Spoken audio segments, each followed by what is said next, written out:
அஸ்ஸலாமு அலைக்கும் வரஹ்மத்துல்லாஹி வபரகாத்துஹ். கண்ணியத்துக்குரியவர்களே, ரமதானுடைய கடைசி இரவுகளை அடையக்கூடிய பாக்கியத்தை அல்லாஹ் எனக்கும் உங்களுக்கும் தந்திருக்கிறான். இந்த நேரத்தில் அல்லாஹுடைய தூதர் கூறிய அந்த ஹதீஸை நினைவுபடுத்த வேண்டிய கடமை எனக்கும் உங்களுக்கும் உண்டு. அல்லாஹுடைய தூதர் சொன்னார்கள், அவன் நாசமாகுவான். யார் அல்லாஹுடைய தூதரே?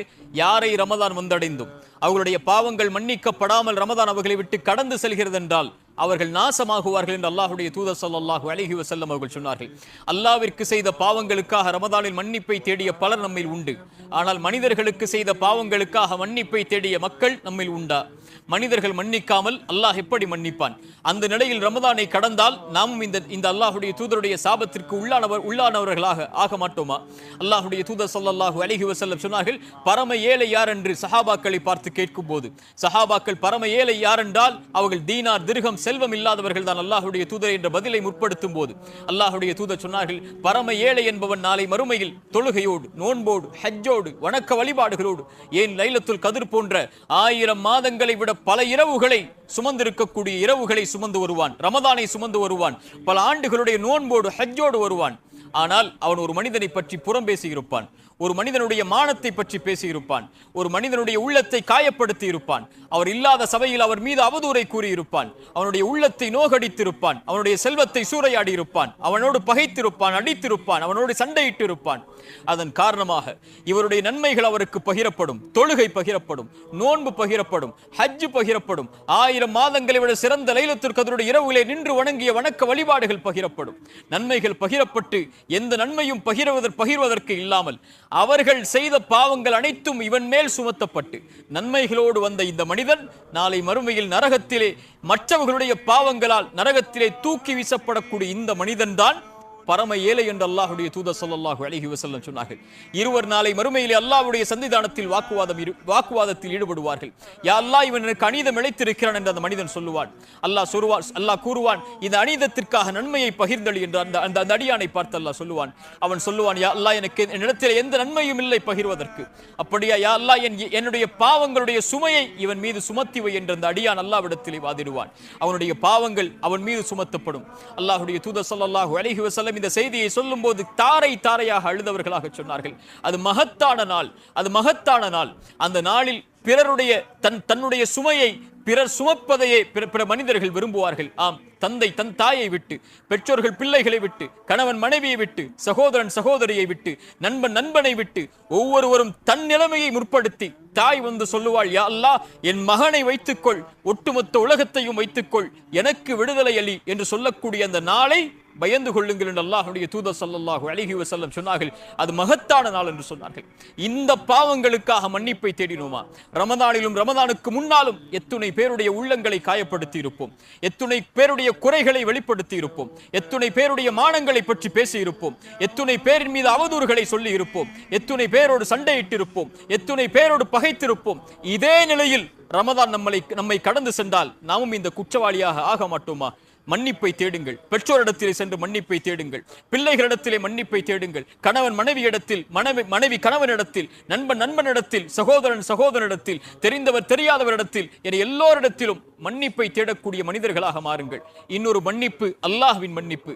அல்லாஹ்வுடைய தூதர் ஸல்லல்லாஹு அலைஹி வஸல்லம் லைலத்துல் கத்ருடைய இரவுகளை அடைந்தால் எதை ஓத வேண்டும் என்று ஆயிஷா ரலியல்லாஹு அன்ஹா கேட்கும்போது அல்லாஹ்வுடைய தூதர் சொன்னார்கள், அல்லாஹும்ம இன்னக அஃபுவுன் துஹிப்புல் அஃப்வ ஃபஅஃபு அன்னி. ஆயிஷா, இதை ஓதுங்கள் என்று சொன்னார்கள். அல்லாஹும்ம இன்னக அஃபுவுன், யா அல்லாஹ், நீ பாவங்களை மன்னிக்க கூடியவன். அல்லாஹும்ம இன்னக கஃபூருன், யா அல்லாஹ், நீ பாவங்களை மன்னிக்க கூடியவன். இந்த இரண்டும் ஒரே வார்த்தை தான், ஒரே பொருள் தரக்கூடிய வார்த்தை தான். அந்த இரண்டு தன்மைகளும் அல்லாஹ்வுடைய தன்மையில் வேறுபட்டவை. கஃபூர் என்றால் அல்லாஹ் பாவங்களை மறைப்பான், அல்லாஹ் பாவங்களை மன்னிப்பான். அஃபு என்றால் அல்லாஹ் ரப்புல் ஆலமீன் பாவங்களை நீக்குவான், பாவங்களை மறைப்பான், பாவங்களை மன்னிப்பான். ஒரு மனிதன் அல்லாஹ்விடத்திலே கஃபூர் என்ற தன்மையோடு அவனை அழைக்கும் போது அல்லாஹ் அந்த பாவங்களை மன்னிப்பான். ஆனால் இருந்தாலும் நாளை மறுமையுடைய ஏட்டில் அந்த பாவங்கள் முற்படுத்தப்பட்டு இருக்கும். அல்லாஹ்வுடைய தூதர் ஸல்லல்லாஹு அலைஹி வஸல்லம் சொன்னார்கள், ஒரு அடியானை அல்லாஹ் நெருக்கமாக்குவான் மறுமையில். அவனுக்கும் அந்த அடியானுக்கும் இடையே திரை போடப்படும். அல்லாஹ் அந்த அடியானை பார்த்து அவனுடைய பாவங்களை எண்ணுவான். இதை தெரியுமா, இதை தெரியுமா, இதை தெரியுமா? அந்த அடியான், யா அல்லாஹ், தெரியும் யா அல்லாஹ், தெரியும் யா அல்லாஹ் என்று எண்ணிக்கொண்டு இனிமேல் அல்லாஹ் என்னை விசாரித்தால் அழிந்து விடுவேன் என்று எண்ணக்கூடிய நேரத்தில் அல்லாஹ் அவனை அழைத்து சொல்லுவான், அடியானே, கது சத்தர்துஹா அலைக ஃபித் துன்யா, இந்த உலகத்திலே இந்த பாவத்தை நான் மறைத்தேன், இன்றைய தினம் மன்னிக்கிறேன் என்று அல்லாஹ் கூறுவான். அல்லாஹு அக்பர். அல்லாஹ் அந்த பாவத்தை நினைவு கூறுவான். அவனை கஃபூர் என்ற தன்மையோடு அழைத்தால். ஆனால் அஃபு என்ற தன்மையோடு அல்லாஹ்வை அழைக்கும் போது அல்லாஹ் அந்த பாவத்தை அந்த சுவட்டிலிருந்தே அல்லாஹ் நீக்கி விடுவான். அல்லாஹ் அந்த ஏட்டிலிருந்தே அந்த பாவத்துடைய சுவடுகளை அழித்து விடுவான். அவன் செய்த பாவம் நாளை மறுமையில் முற்படுத்தப்படாது. அவனுடைய புத்தகத்தில் அவன் படிக்கும் போது இருக்காது. அதற்கு பகிரமாக அவன் செய்த பாவ மன்னிப்பை அவன் தேடியதற்காக, அல்லாஹ்வை அஃபு என்று அழைத்ததற்காக, இல்லாமன் தாப வ ஆமன வ அமில அமலன் சாலிஹன் ஃபஉலாயிக யுபத்திலுல்லாஹு ஸய்யிஆத்திஹிம் ஹஸனாத். அவன் செய்த பாவங்கள் அனைத்தையும் அல்லாஹ் நன்மைகளாக மாற்றி அந்த புத்தகத்திலே பதிந்திருப்பான். யா அர்ஹமர் ரஹீமீன். அல்லாஹ்வை அழையுங்கள் மன்னிப்புக்காக. குல் யா இபாதியல்லதீன அஸ்ரஃபு அலா அன்ஃபுஸிஹிம் லா தக்னது மின் ரஹ்மத்தில்லாஹ் இன்னல்லாஹ யக்ஃபிரு ذுனூப ஜமீஅ இன்னஹு ஹுவல் கஃபூருர் ரஹீம். வரம்பு மீறி பாவம் செய்த என் அடியார்களே, நீங்கள் பாவிகள் அல்ல, இன்னும் என் அடிமைகள் தான். லா தக்னது மின் ரஹ்மத்தில்லாஹ். அல்லாஹ்வுடைய அருளில் ஒருபோதும் நம்பிக்கை இழந்து விடாதீர்கள். இன்னல்லாஹ யக்ஃபிரு ذுனூப ஜமீஅ. நீங்கள் செய்த பாவங்கள் உலகமளவு இருந்தாலும், இப்ன ஆதம் இன்னக மா தஅவுதனி வ ரஜௌதனி கஃபர்து லக அலா மா கான மின்க வலா உபாலி. ஆதமுடைய மகனே, என்னை அழைத்து ஆதரவு கொண்டிருக்கும் நேரமெல்லாம் உன்னை மன்னித்துக் கொண்டே இருப்பேன், எதையும் நான் பொருட்படுத்த மாட்டேன். ஆதமுடைய மகனே, உன்னுடைய பாவங்கள் வானத்தின் முகடை தொட்டாலும் மன்னிப்பை கேள், மன்னிக்கிறேன். ஆதமுடைய மகனே, உலகமளவு பாவங்களை சுமந்து வரும்போது ஷிர்க் என்றால் என்னிடத்திலே மன்னிப்பை தேடினால் நாளை மறுமையில் அந்த பாவங்கள் அளவு உனக்கு நன்மைகளை தருகிறேன் என்று அல்லாஹ் ஆதமுடைய மக்களை அழைத்து சொல்கிறான். இன்னல்லாஹ யக்ஃபிரு ذுனூப ஜமீஅ.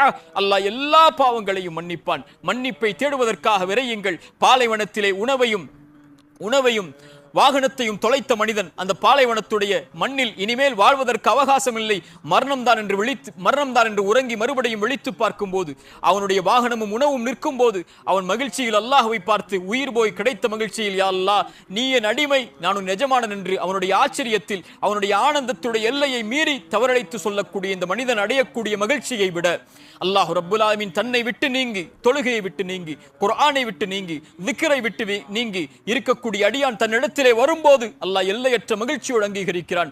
இன்னஹு ஹுவல் கஃபூருர் ரஹீம் வ அனீபு இலா ரப்பிக்கும் வ அஸ்லிமு லஹு.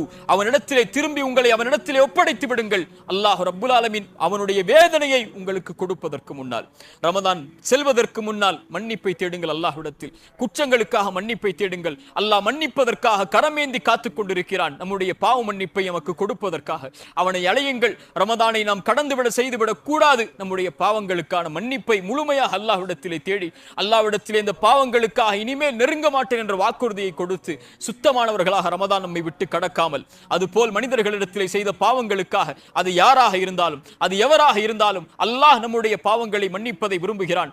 நாமும் பிறருடைய பாவங்களை மன்னிக்க வேண்டும். அவர்கள் என்ன பாவம் செய்திருந்தாலும் அல்லது நாம் அவர்களுக்கு பாவம் செய்திருந்தாலும் அவர்களை அணுகி அவர்களிடத்திலே பேசி அவர்களிடத்திலே எல்லா உறவு முறிவுகளையும் விட்டு நீங்கி அவர்களிடத்திலே மன்னிப்பை தேடி நாளை மறுமையில் துர்பாக்கியசாலிகளாக ஆவதை விட்டு, நாளை மறுமையில் நமக்கு எதிராக ஒருவர் அநீதத்திற்காக நிற்பதை விட்டுவிட்டு இந்த அற்ப உலகத்தில் நம்முடைய பெருமைகளை நமக்கு இருக்கக்கூடிய அந்த மன முறிவுகளை நீக்கி அவர்களிடத்திலே மன்னிப்பை தேடி இந்த இரண்டு மன்னிப்பையும் பெற்று யார் ரமதானை கடக்கிறாரோ அவர்களுடைய பாவங்களை முழுவதுமாக அல்லாஹ் மன்னித்து அல்லாஹ் அவன் கொடுக்க இருக்கின்ற கூலியுடைய அபிவிருத்திகளை அனைத்தையும் இந்த ரமதான் முடிவிலே அல்லாஹ் ரப்புல் ஆலமீன் அவர்களுக்கு தருவான். அல் உமூரு பில் அவாகிப்.